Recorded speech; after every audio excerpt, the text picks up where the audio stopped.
Bom dia, senhores. Obrigado a todos pela presença. Agradeço aqui ao João Daniel como presidente, a quem cumprimento em nome de todos, em nome de todas as autoridades, espectadores presentes, e digo aos senhores que essa mesa, dentre as gentes ruins e perigosas, eu imagino que seremos os mais ruins e perigosos, eis que estávamos em destaque na nossa tuiteira colega quando postou na internet.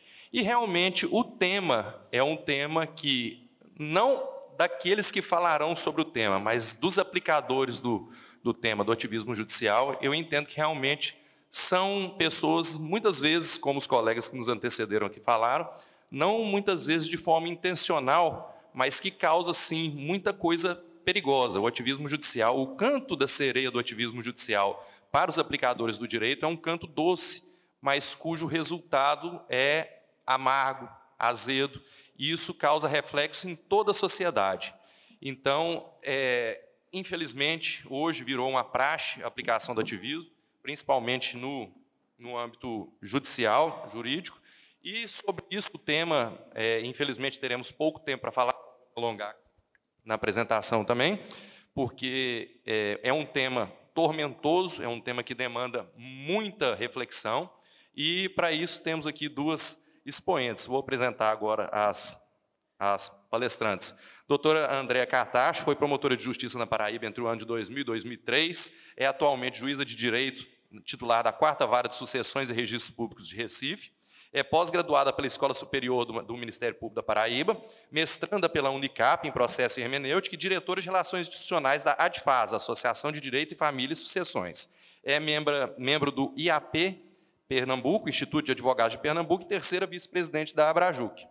Ao meu lado esquerdo está a doutora Érica da Rocha Figueiredo, que é promotora de justiça no Estado do Rio de Janeiro desde o ano de 1997, é mestre em Ciências Penais e Criminologia, professora de Direito Penal e Filosofia, membro da Escola de Altos Estudos em Ciências Criminais e do Ministério Público Pró-Sociedade. É também diretora de Relações Diplomáticas da Abrajuc e diretora da região Sudeste do MPPS. É autora do livro Em Busca da Verdade, publicado pela editora Armada. Então, sem maiores delongas, senhores, passo a palavra à doutora Andréa Cartacho, que nos brindará com tanta sapiência. Bom dia a todos. Eu queria saudar a mesa, em nome do doutor Alexandre, da Abrajuc. O tema que a gente vai falar, ativismo judicial, é um tema que palpita em todos os lugares, está nas mesas, enfim, é um tema...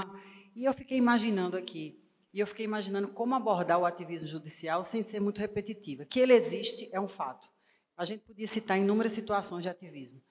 E aí, como eu não sou constitucionalista, eu sou processualista, mas hoje em dia não existe nenhum aplicador do direito que não tenha que ter duas coisas, ou curiosidade em direito constitucional, ou vontade de fazer essa pesquisa, de conhecer alguma coisa sobre o direito constitucional. O direito gira muito em torno disso. Então, eu comecei a imaginar o ativismo judicial, de onde ele veio, para onde ele vai. A gente, como diz Olavo de Carvalho, não pode perder a objetividade jurídica, a objetividade intelectual. E para não perder essa objetividade intelectual, a gente precisa fazer uma análise de onde veio, de onde ele surgiu, por onde ele está entrando e para onde ele vai. Então, Olavo dizia que o ativismo judicial é o uso do sistema judiciário como uma arma política. E aí eu trouxe uma pequena evolução histórica do constitucionalismo. A ideia de Estado ela surgiu para proteger o indivíduo. Não existia Estado. Vamos nos reunir em uma instituição para nos proteger. E assim surgiu o Estado. E o Estado começou a crescer. E ele cresceu tanto que ele precisou ser limitado. E aí é onde vem a ideia. Eu fiz esse pequeno mapazinho aí para a gente ter uma noção histórica, situar na história, na evolução do constitucionalismo, para poder compreender aonde entrou, por onde entrou o ativismo. Então, com essa ideia de limitação do Estado, surgiu a ideia do constitucionalismo no sentido moderno. E o constitucionalismo, embora se diga que surgiu das revoluções americana, Revolução Francesa, Revolução Inglesa, as revoluções burguesas que chamam, o constitucionalismo existe desde a fase antiga, desde a Idade Antiga. João Batista, por exemplo, perdeu a cabeça por quê? João Batista perdeu a cabeça porque criticou o rei que estava casando com a viúva do seu irmão, e isso era proibido por lei. Então, esse é um vestígio histórico muito claro de que o constitucionalismo ele começou a existir já na Idade Antiga, né? E o rei João Sem Terra, em 1215, também, a Constituição do rei João Sem Terra é o vestígio mais remoto do constitucionalismo no sentido moderno, onde tem um código de direitos, né, com vários direitos bem modernos. Mas o constitucionalismo moderno ele surgiu mesmo a partir das constituições americana, francesa e do constitucionalismo inglês. O constitucionalismo começou com a ideia liberal, né, com aqueles 10 princípios. Os princípios da separação dos poderes, o princípio da independência dos poderes, né, a supremacia da Constituição, uma Constituição escrita, a soberania popular, e com essa ideia sempre em mente de limitação do Estado. Isso, chegando já ao século XX, no início do século XX, após essas guerras todas, e observando que existia muita diferença social, muitas questões econômicas, enfim, surgiu o tal do constitucionalismo social, esse movimento do constitucionalismo democrático social, onde o Estado, ele, ao invés de proteger o indivíduo apenas, ele começou a ter uma ação proativa. Hoje houve realmente uma mudança de paradigma no início do século XX. Eu estou tentando fazer uma rápida introdução histórica para que a gente consiga entender onde a gente vai chegar com isso. E no final do século XIX, no início do século XX, com essa mudança total de paradigma, né, a gente sai de uma Constituição onde prevê os direitos fundamentais de primeira geração, direito à vida, direito à propriedade e tal, onde o Estado ele era negativo, ou seja, ele tinha uma atuação apenas de sofrer limitação e de proteger o indivíduo, começou a se pensar num Estado proativo, no Estado onde ele, além de proteger o indivíduo, ele também deveria promover ações para prevenir essa desigualdade econômica, essa desigualdade social, e assim surgiu o Estado democrático de direito social.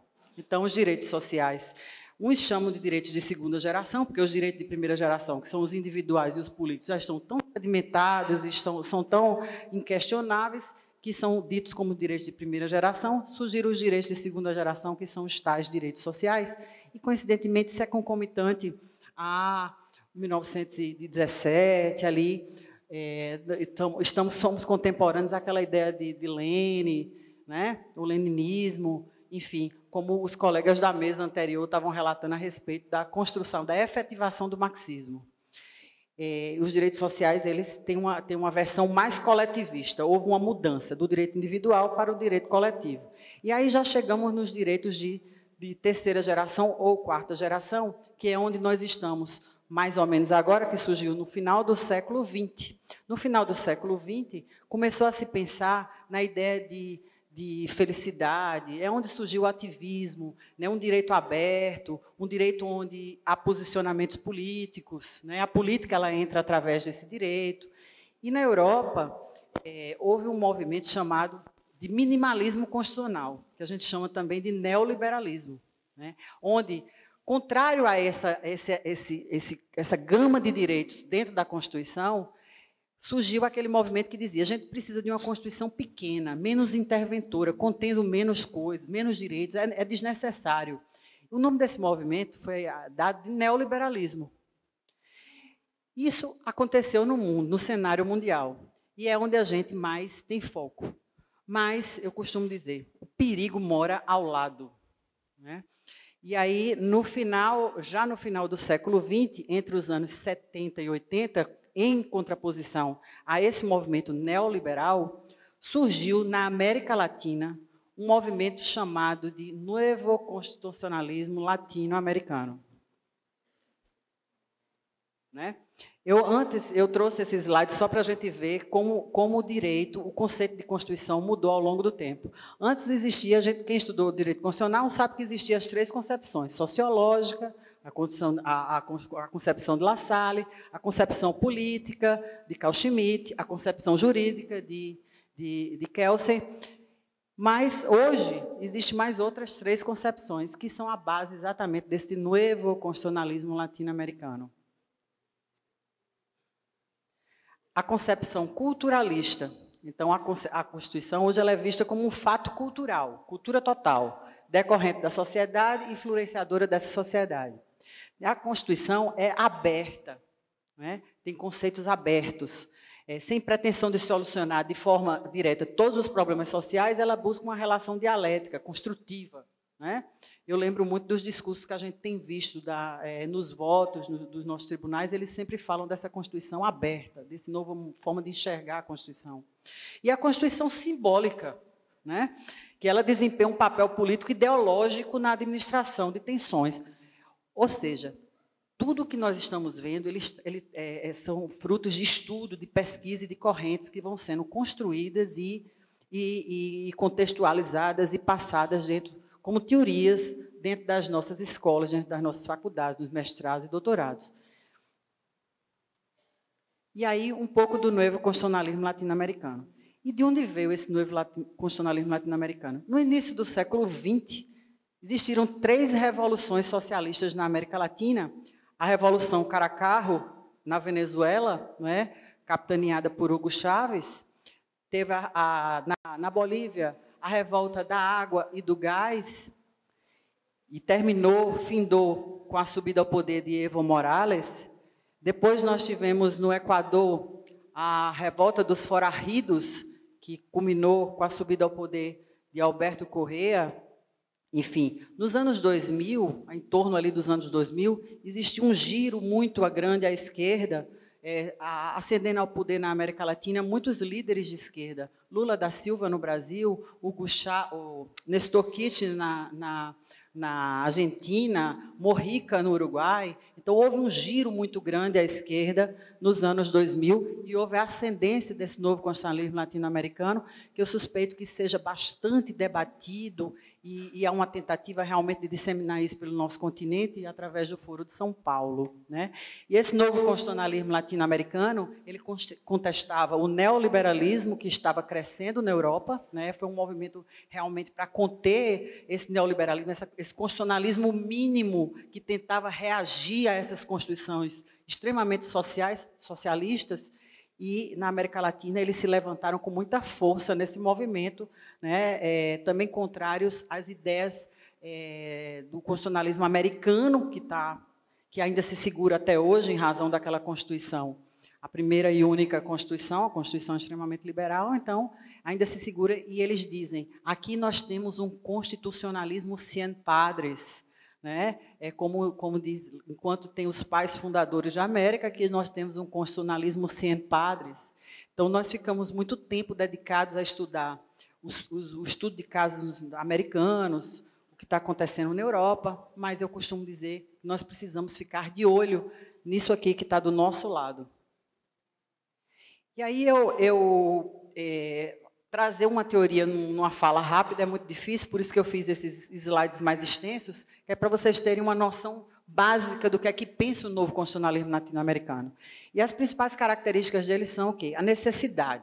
Ou seja, esse novo constitucionalismo ele é necessário para combater esse neoliberalismo, para combater esse movimento do constitucionalismo mínimo, para que atenda às necessidades locais da América Latina, né?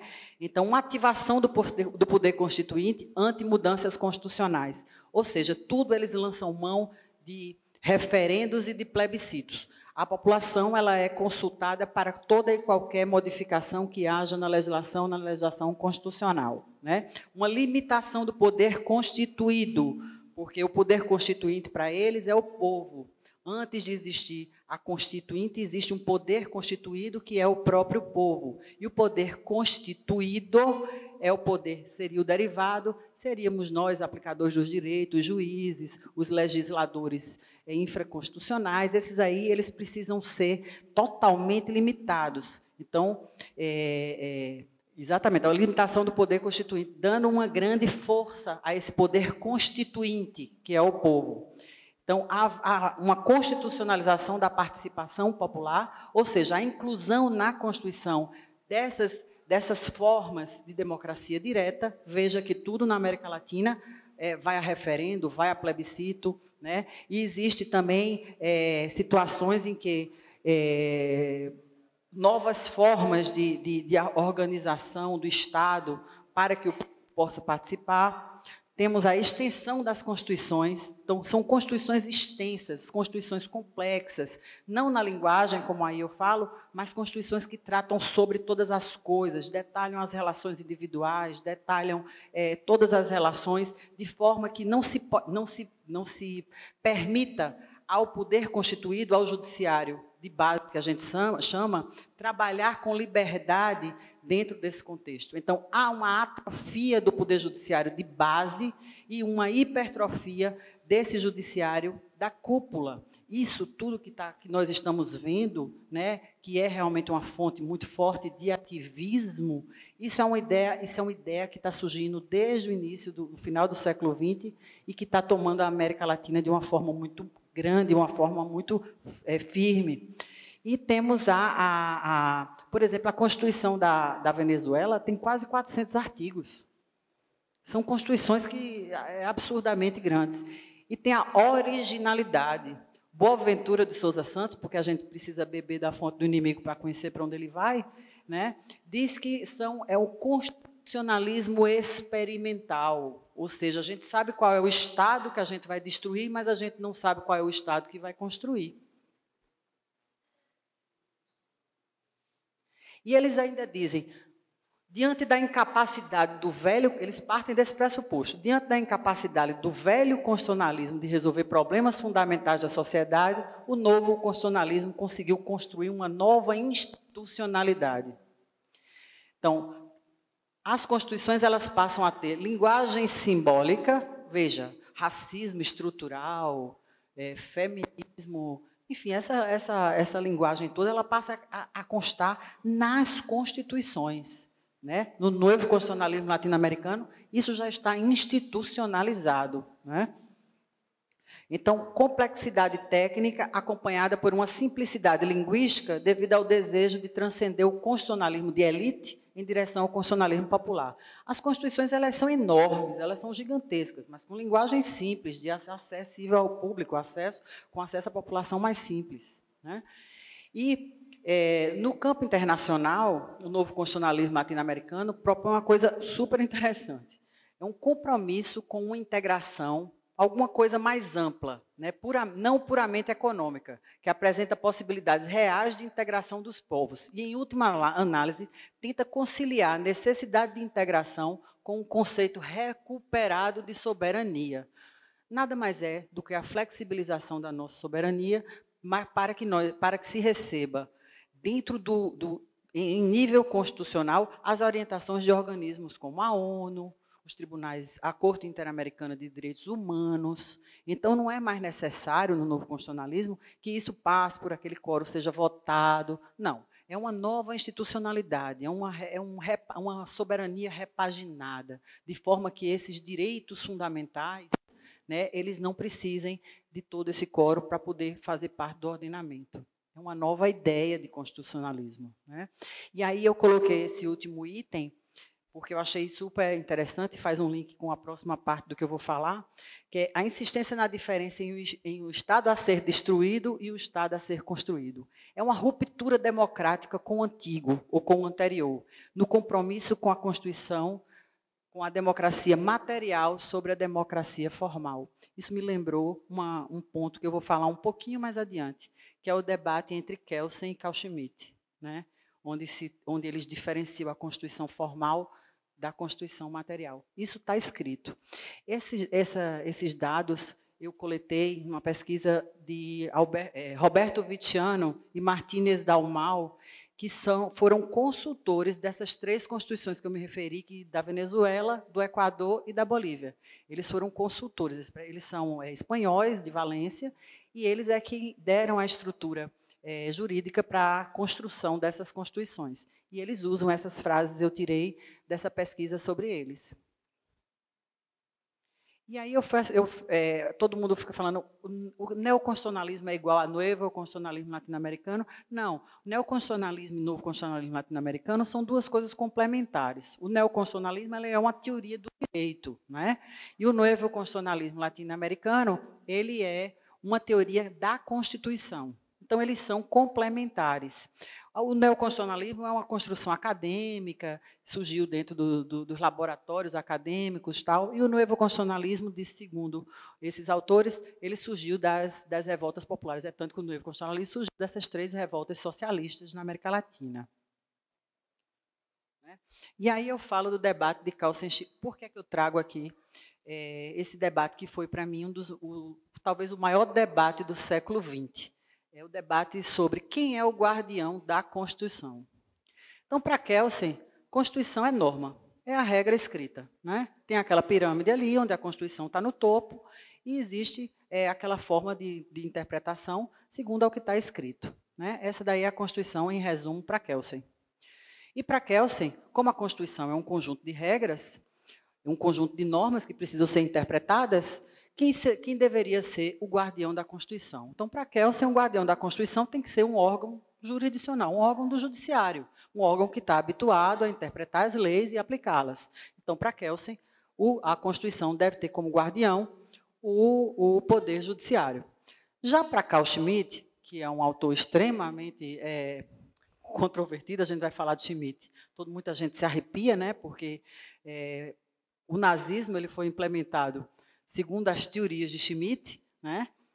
Hitler tomou o poder na Alemanha usando das teorias de Schmitt. E o que é que Schmitt diz? Schmitt diz o seguinte, Schmitt diz que a Constituição tem 2 Constituições. Tem a Constituição com C minúsculo, que é essa Constituição formal de Kelsen, né, que tem essas regras escritas, e tem a Constituição com C maiúsculo, que é a Constituição material, fruto de uma vontade política fundamental e que precede a Constituição, ao poder constituinte formal, né? E essa vontade política, ela não tem um conteúdo já pronto como a Constituição com C. Essa vontade política ela é integrada por um órgão político. Então, quem tem que fazer para Kelsen, para Schmitt, o conteúdo da constitucionalidade é um órgão político, porque a verdadeira Constituição, aquela que precisa ser preservada, é a Constituição material que tem essa vontade política precedente e fundamental. E foi assim que Carl Schmitt também trouxe a noção do que é estado de exceção. Então, Schmitt diz logo no início de uma das suas obras de teologia do direito, que ele diz assim, que o soberano é quem determina qual é o estado de exceção. E se pergunta, quais são as constituições, qual é a Constituição, afinal, válida nessa ideia constitucional de Schmitt? Bem, estando em normalidade, a Constituição válida é a Constituição com C minúsculo. É a Constituição formal, essa que corresponde à mesma Constituição de Kelsen. Mas, se existir um estado de exceção, o soberano vai declarar que está em estado de exceção e vai ser preservada a Constituição com C maiúsculo, que é essa vontade política fundamental e antecedente e estruturante de tudo. E foi assim, em plena Constituição, vigor da Constituição de Weimar, foi implementado o nazismo. Não é? O soberano disse que estava em estado de exceção, depois que teve o incêndio do Reichstag, da Assembleia Legislativa, em 1932, disse que a Alemanha estava em estado de exceção e que passariam a governar por decretos presidenciais, né? E que alguns direitos fundamentais seriam limitados, e assim foi preservada a Constituição material e não a Constituição formal. Então, esse foi o grande debate do século XX, onde Kelsen defende que o guardião da Constituição deve ser o Poder Judiciário, e Schmitt defende que o guardião da Constituição deve ser o soberano, que é o detentor da vontade política precedente. E aí eu começo a falar, a partir disso, da posição do Supremo Tribunal Federal dentro da nossa Constituição Federal.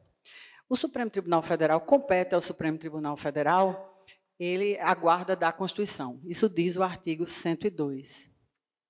Então, a Constituição é entendida no Brasil como um conjunto de normas escritas, cuja proteção é atribuída a um órgão jurisdicional composto por ministros de notório saber jurídico, conduta ilibada. Então, assim, ela mais se aproxima do modelo kelseniano, já que a nossa Constituição é uma Constituição escrita. Né? Na Declaração de Direitos do Homem e Cidadão de 1789, ficou consignado que a lei é a expressão da vontade, e isso foi reproduzido no artigo 37, dentro do princípio da legalidade. Enfim, a nossa Constituição ela é totalmente kelseniana. O princípio da legalidade foi o princípio escolhido pelo nosso legislador constituinte. E aí, a gente começa a falar um pouco sobre a hermenêutica constitucional, já que a gente está falando de ativismo, não tem como fugir disso aí. Então, a hermenêutica constitucional, ela não é livre. Né? O ministro, quem vai interpretar a Constituição, ele não pode simplesmente entender de qualquer forma a norma. Ela tem que se ater à elasticidade. Como diz Miguel Reale, depende da elasticidade interpretativa. Tem algumas normas que são extremamente elásticas, que diz assim, você dá ao intérprete a possibilidade de entender da forma A, da forma B, da forma C. Mas existem outras regras, outras normas constitucionais que não têm interpretação elástica. Por exemplo, o artigo 226 da Constituição, que fala do conceito de família, que é a unidade formada por um homem e uma mulher. Como é que se pode elastecer esse conceito? Família entre homem e mulher. Não tem como, não tem muita liberdade elástica, não tem muita elasticidade. Então, quando você rompe, você estica a norma de forma que ela se rompe, ocorre a ruptura da norma, ocorre o ativismo constitucional. E essa ruptura da norma, ela acontece porque isso vai acontecendo aos poucos. Primeiro, você conquista a população quando você decide algo que é da vontade de todo mundo, como, por exemplo, acredito que a maioria das pessoas compreenda e aceite a ideia de que a relação homoafetiva em pessoas do mesmo sexo, ela tem que ter algum tipo de tutela. Não necessariamente o casamento, não necessariamente a família, mas ela tem que ter algum tipo de tutela. Então, diante dessa certeza de que essas pessoas elas precisam sofrer algum tipo de proteção estatal, houve a primeira decisão de ativismo nesse sentido. Né? Então, e depois vai entrando o ativismo que não nos agrada tanto, que é aquele ativismo, quando ele entra na esfera penal, ele começa a entrar nas nossas liberdades. E, assim, a minha análise crítica, eu já parto para quase o fim da minha fala, é que o Supremo Tribunal Federal, embora nós tenhamos uma Constituição kelseniana, o Supremo Tribunal Federal ele começa a interpretar a Constituição de uma forma schmittiana. Ele começa a entender que nós estamos em estado de exceção e que precisamos atender uma vontade política que precede ao poder constituinte originário. E aí temos vários exemplos de ativismos no Brasil, que eu não vou citar, vou deixar para a Érica falar. E aí eu trouxe essa questão, o fim do ativismo no Brasil, a minha percepção sobre o fim do ativismo do Brasil. O ativismo no Brasil ele tem os dias contados da forma que ele está. Esse é o meu sentir. Né?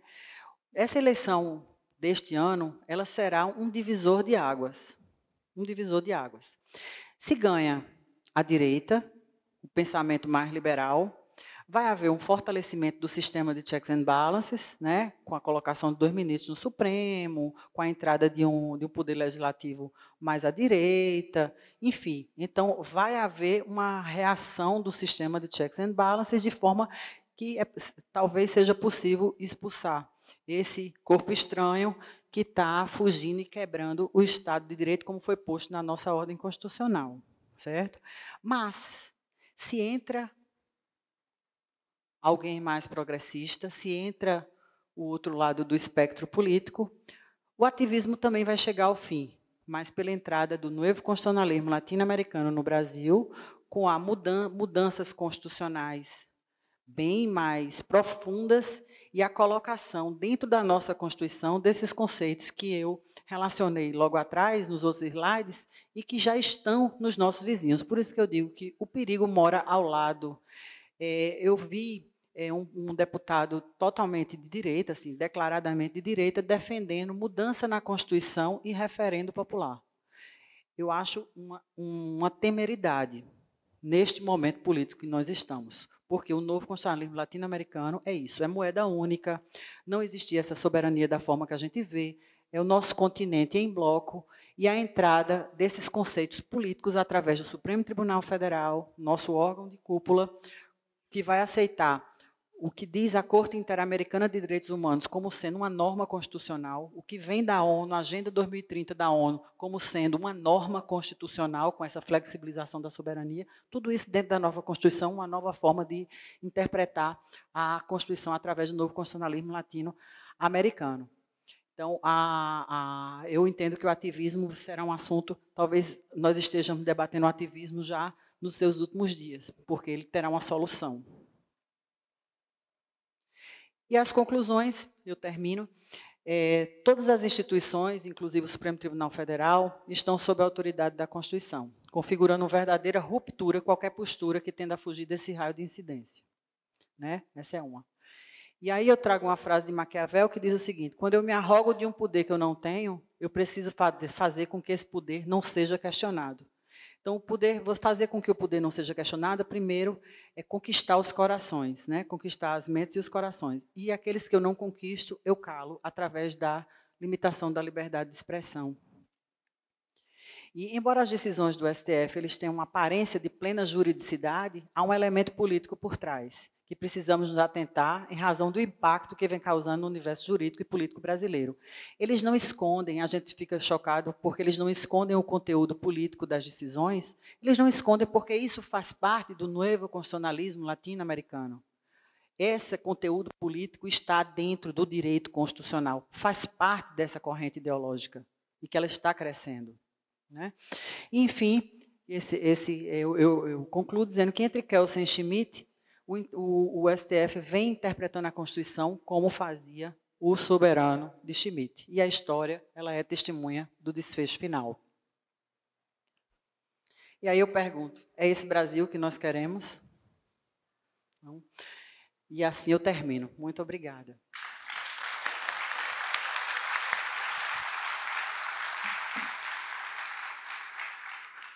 Obrigado, doutora Andréia, pela excelente explanação. Doutora Érica agora está com um desafio muito grande, né? Depois dessa explanação brilhante. E aí eu questiono, doutora, o que está acontecendo com o âmbito jurídico nacional? O que está acontecendo com o nosso Supremo Tribunal Federal? Bem, doutor Alexandre, eu vou saudar a todos na sua figura como presidente da nossa mesa. Já saudei mais cedo a todos na figura do nosso presidente da Abrajuc. Mas o que está acontecendo no Brasil é um abuso de poder muito grande por parte do STF.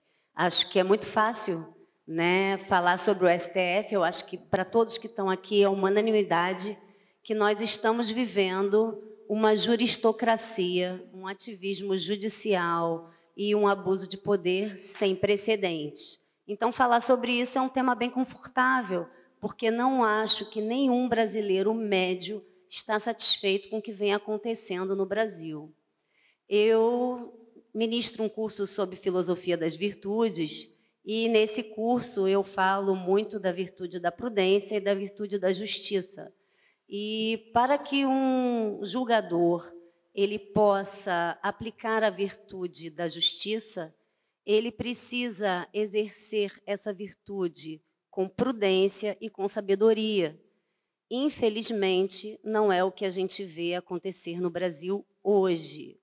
Anteontem, né, no dia 19, fui surpreendida por uma notícia pelo noticiário local de que agora qualquer pessoa que se recuse a prestar o teste do bafômetro será presa em flagrante por determinação do STF.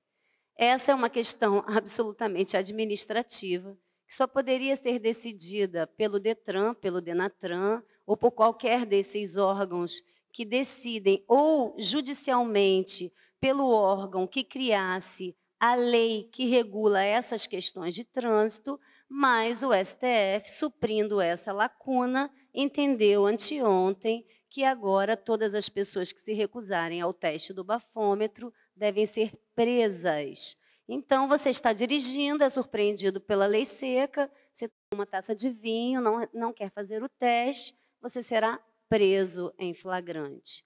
Da mesma forma, ontem, o nosso querido STF decidiu que todos os bens móveis e imóveis do deputado Daniel Silveira devem ser penhorados para que ele arque com o pagamento de uma multa que já está em quase R$700 mil, por um crime do qual ele teve o benefício do indulto pelo presidente da República, ou seja, o crime é inexistente, não há mais pena a ser cumprida, e como não há pena, o acessório segue o principal. Eu não gosto do ministro Marco Aurélio, do STF, aposentado recentemente, mas tenho que concordar com a frase dele, quando ele disse que o acessório seguia o principal e que a pena de multa estava suspensa, porque a pena principal foi perdoada pelo presidente da República. Não há multa a ser apurada no caso do Daniel Silveira não estar usando a tornozeleira eletrônica. Ele tirou a tornozeleira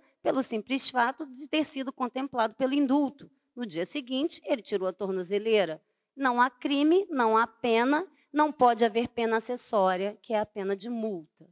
Temos aí algumas outras pérolas que eu trouxe para enumerar para vocês, que a doutora Andréa gentilmente deixou para a minha fala. Ela falou da parte teórica muito bem, ficou para mim a parte prática. Então, disse para ela, outro dia a gente estava discutindo sobre o que cada uma ia falar, e eu falei, para mim ficou a parte fácil, porque acho que quase todos nós temos a certeza dos excessos que estamos vivenciando. Então, por exemplo, quando em 2011, eu trouxe até anotado, porque a gente vai ficando velho e a gente vai ficando esquecido. Então, em 2011, por exemplo, quando houve a permissão do casamento de pessoas do mesmo sexo pelo STF, sem nenhuma previsão legal na Constituição, o STF criou norma, fazendo com que, então, essa inventividade jurídica dele permitisse que houvesse casamento entre pessoas do mesmo sexo, o que não está previsto na nossa Constituição. Em 2016, o STF também inovou e resolveu colocar numa analogia em Malam Partem que a homofobia e a transfobia hoje são crimes de racismo. Também em 2020, o STF, adentrando a seara da segurança pública, resolveu proibir que a polícia sobrevoasse favelas e comunidades de helicóptero ou que fizesse operações em comunidades durante a pandemia. Também falando em pandemia, o mesmo STF tirou do presidente da República, que hoje mais tarde meus queridíssimos Sandres e Simone devem falar sobre isso, tirou do presidente da República a competência para legislar regras que fossem de caráter nacional acerca das restrições e concedeu a estados e municípios essas decisões por decretos. Da mesma forma, gente, nós tivemos aí uma série de outros abusos, tirando toda a capacidade de entendimento para nós, homens médios, daquilo que Antonin Scalia, que foi um grande integrante da Suprema Corte Americana, ele integrou a Corte Americana como juiz de 1986 até a sua morte em 2016, e Scalia, ele dizia que a coisa mais importante para que a gente possa fazer justiça é a tripartição dos poderes ser bem respeitada. E o que a gente vê hoje, e tenho certeza que meu queridíssimo Marcelo Rocha Monteiro, que está ali atrás me assistindo, vai falar disso, porque ele é um mestre em Scalia. O que Scalia dizia era, se um poder invade as competências do outro, é impossível que nós tenhamos justiça. O que hoje o STF faz é jogar nas 11 posições, né? São 11 ministros jogando efetivamente nas 11 posições de um time, e ele invade, sem nenhum escrúpulo, todas as posições do executivo, do legislativo, não se atendo às que ele poderia ocupar, que são as do judiciário. E qual é a maior crítica que nós temos que fazer a isso? É uma coisa tão óbvia, gente, que chega a ser complicado ter que falar isso, mas nenhum membro do Poder Judiciário é eleito. Uma vez que nenhum dos membros ali colocado por concurso ou por indicação política nos tribunais superiores, ele é eleito, ele não tem por parte do povo uma procuração para que ele possa legislar ou invadir as competências daqueles que, estando no executivo e no legislativo, foram eleitos para esse fim. E uma vez que não estejam desempenhando bem suas funções, podem sofrer processos ou ter os seus mandatos cassados. Os ministros do Supremo Tribunal Federal não têm revisão de suas decisões por nenhum outro órgão e não foram eleitos para ali estar, ou foram indicados politicamente por presidentes da República atual ou anteriores, os quais têm mandato vitalício e não podem sofrer sanções por essas decisões que tomam diuturnamente. Então, eles vão invadindo competências, vão legislando, vão administrando o país, praticando uma coisa que nós chamamos de juristocracia. O que seria a juristocracia, pessoal? Bom, a juristocracia foi uma junção da palavra justiça com a palavra democracia. É como se o Supremo Tribunal Federal subtraísse da democracia todos os papéis que estavam destinados aos 3 poderes e, então, age de uma forma totalmente ditatorial, praticando no nosso país o que nós chamamos de juristocracia.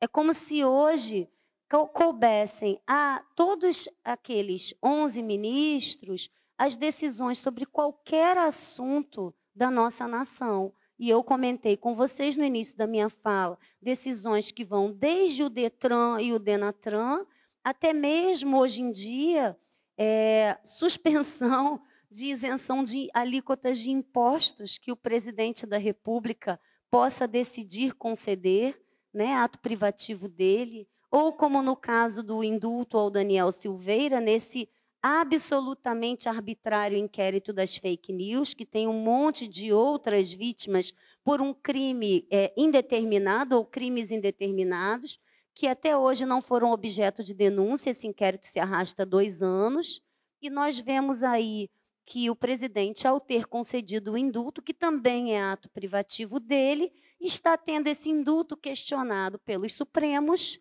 né, porque resolveram decidir se o presidente pode ou não praticar um ato privativo de presidente da República.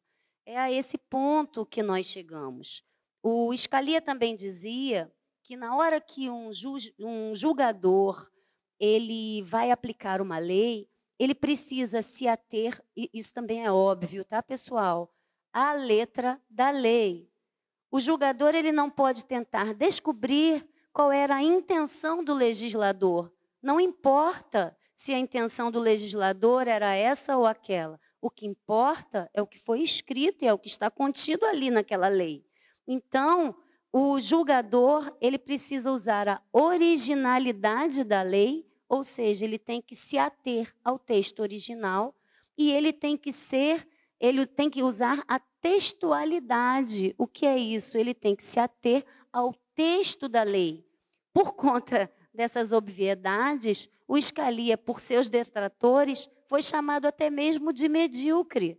Foi dito que ele tinha conclusões tão óbvias que ele não era um intelectual do direito. Mas, infelizmente, como a gente sempre repete nesse meio da direita, o óbvio está tendo que ser dito com todas as letras. Nós estamos tendo que explicar que a grama é verde, provar que a grama é verde, pegar um pedacinho da grama, sacudir, mostrar, cheirar, evidenciar. porque o óbvio foi dito por Scalia lá nos Estados Unidos, onde a Suprema Corte atua razoavelmente, ou atuava na época dele ainda, com legalidade. E já havia alguns casos e alguns julgados em que era discrepante a decisão da Suprema Corte do que estava no texto da lei. E por isso Scalia se destacou tanto no meio conservador, porque ele dizia o óbvio. Ele dizia que aquilo que estava sendo feito não era o que a lei dizia que era certo. E por ele estar sendo óbvio, ele foi muito criticado.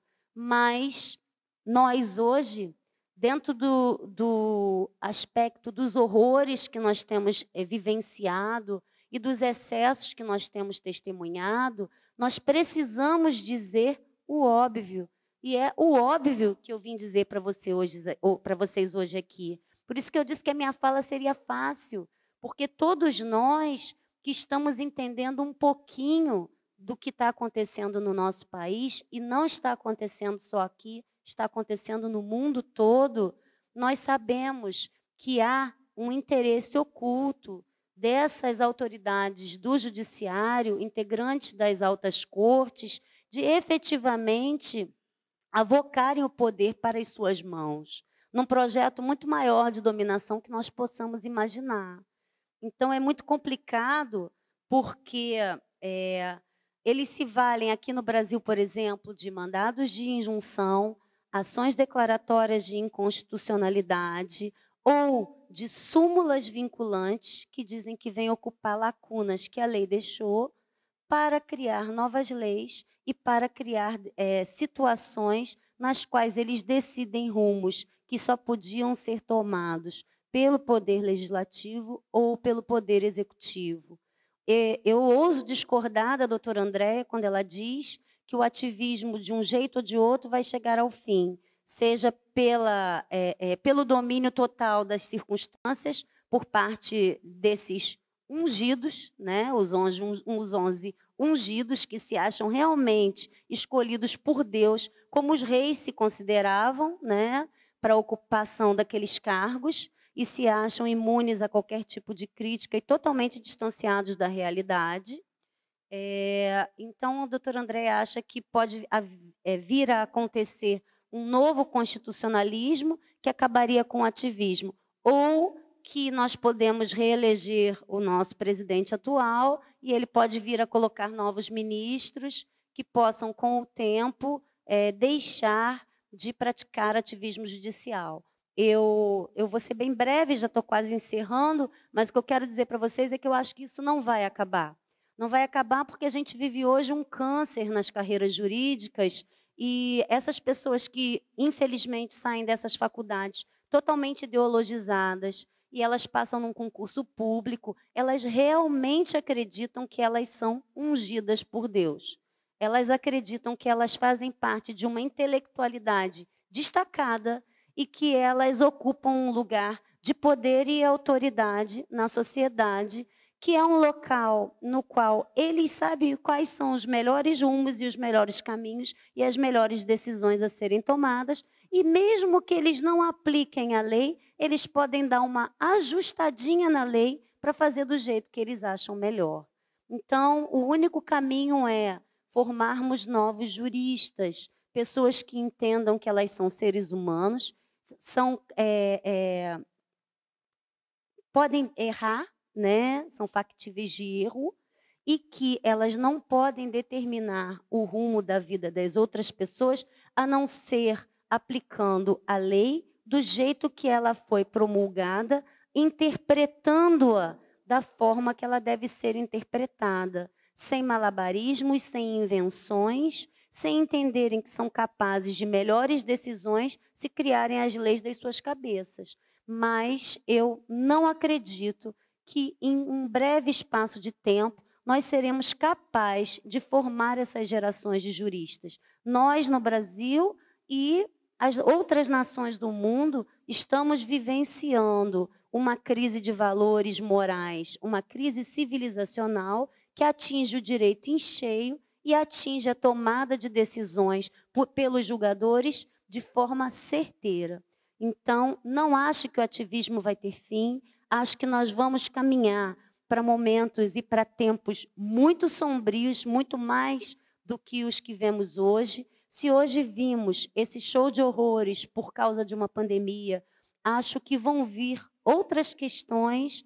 Daqui a pouco vamos ter aí a crise do meio ambiente, que vai exigir que as pessoas não saiam de casa, que haja um rodízio de carros na rua, que haja um rodízio de pessoas, um rodízio até de respiração, gente, porque temos que preservar o ser humano dele mesmo, né? O ser humano, que foi o criador de tudo isso que a gente vivencia, tornou-se a grande ameaça do universo e precisa ser protegido dele mesmo. E esses julgadores ungidos estão delicada e generosamente tentando proteger-nos de nós mesmos, porque nós não somos capazes de tomar decisões boas e adequadas.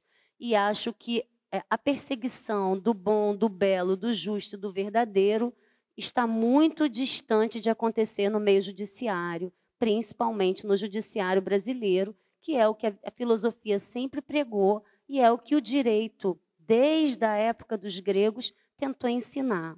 Mas nós perdemos a nossa tradição, os nossos valores morais e a nossa ancestralidade. Nós hoje somos um país sem memória, sem passado e, infelizmente, caminhamos para ser um país sem futuro.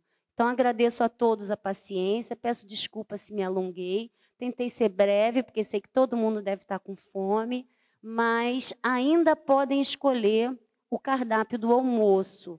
Pode ser que daqui para frente o STF decida, por questões de pandemia ou ambientais, o que cada um vai poder ingerir.